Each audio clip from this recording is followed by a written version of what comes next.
Hi, my name is Robert. This video is designed to give you step-by-step detailed instruction on completing the task at hand. Visit my YouTube channel and watch my disclaimer video. And please like, share, and subscribe. I hope you find the information you're looking for. Thank you very much for watching. Another high possibility when dealing with misfires is that you may have a fuel injector that's not spraying properly or opening with its electrical impulse, or you may have a wiring problem going to your fuel injector. So you need to access your fuel injectors and check the connections and the wires at your fuel injectors. If you determine that your fuel injectors are not spraying into the cylinder properly, you may want to have the fuel injectors removed, take them to a fuel injector place that services them, and get them professionally checked out and cleaned. When you're checking the fuel injectors, there's not a whole lot that you can really do. What you want to do is you want to make sure that they're getting their pulse or their electricity that opens and closes them, and you want to make sure that they're spraying fuel inside the cylinder. Unless you're a high-level do-it-yourselfer, a 4 or 5 on the scale of 1 to 5, I don't recommend you pulling the fuel rail, because if you pull a fuel rail and you don't do it right, you'll probably lose seals, break seals, break fuel injectors and things like that. And fuel injectors are expensive. They probably average about $112 a piece.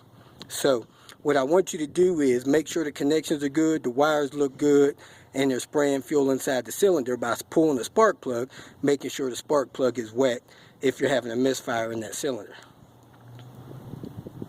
Most cars will have some kind of guard or something to protect the wiring to the fuel injectors. On my car, it's this little guard here. All the fuel injectors are under that. They go into the intake manifold, and if you got a bad seal or a cracked injector or bad wiring going to the injector, it may stop the injector from spraying fuel into the cylinder, which will cause a misfire. So on mine, I grab this metal thing here, make sure I don't grab any wires with it, and I simply jerk it up and off. It has a little lip that goes down in this little edge and presses down over it. So now with that removed, I could see all of my fuel injector wires and connectors. Now if you're having a multiple cylinder misfire, maybe none of your fuel injectors are spraying, and you can find your fuel injector relay to try to see if there's a problem with that. And on these Volvos, the fuel injector relay is located on the bottom of this fan shroud, the bottom side down here. Other than that, you need to figure out which fuel injector connected to which cylinder is not firing. So what you want to try to do is take a look at the injector, see if you see any visible cracks or something. Look at the seals that the injector goes down into the intake manifold, and then you have a plug on the injector, and the plug has a wire connection. So on mine, if you look over there, you can actually see the little release tab on the injector.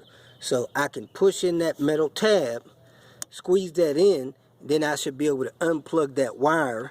I'll grab it with my thumb now and unplug that injector connection from the injector. So there I have the injector plug wire unplugged, and I can see the injector, and there should be a little gasket down inside of that injector plug to seal off anything from getting in there. So you want to look at the wires, make sure the wires don't seem to be damaged, the connector doesn't seem to be damaged, and then look at the injector, see if it's loose in there. It should be snug, which mine is not moving, and the seal in it looks like it's in place and in good shape. So since I don't see any visible damage on that injector, I'm going to plug it back in. Now, sometimes when you start the car and the car is running, you could put your finger on this injector connector or plug, and you can actually feel the injector opening and closing. It has like a clicking motion, and you can hear them a lot. So you can start the car, see if you can hear or feel the injector pulsating. And again, when you pull the spark plug out, if that cylinder is not firing, that spark plug should be wet with fuel. So I pushed the wire release tab in, made sure the plug was seated down on the injector good, and then I could look at the other injectors to make sure none of the wiring looks damaged on any of the other injectors. Another thing that may be useful that you can do is go to an auto parts store and purchase what's called a fuel injector tester. And what it is, it's a little strobe light that plugs into your fuel injector wire. So you would unplug your fuel injector wire, plug that tester into the wire, and then you would start the car and you would look and see if that tester would flash a light for you to make sure that the injector is getting the signal to open and close. Okay, I never recommend people touch electrical things in a motor, but I would get a screwdriver with a rubber handle and touch the injector and see if you can feel it clicking. Put some pressure on it and go to the next one, see if you can feel it clicking. But I hear it clicking when I touch it a certain way, but I really can't feel it clicking.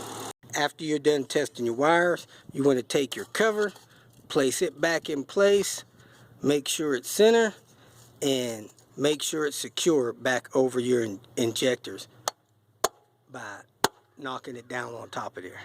If you feel that this information was beneficial, please like it and share it with your social media friends. You can also subscribe to my channel so that you can get notification of future videos that I post. Visit my channel. I have all types of do-it-yourself videos there. You can leave questions here and I'll try to respond to them as quick as possible. You can also visit my website at robertspinner.com. Thanks again for watching.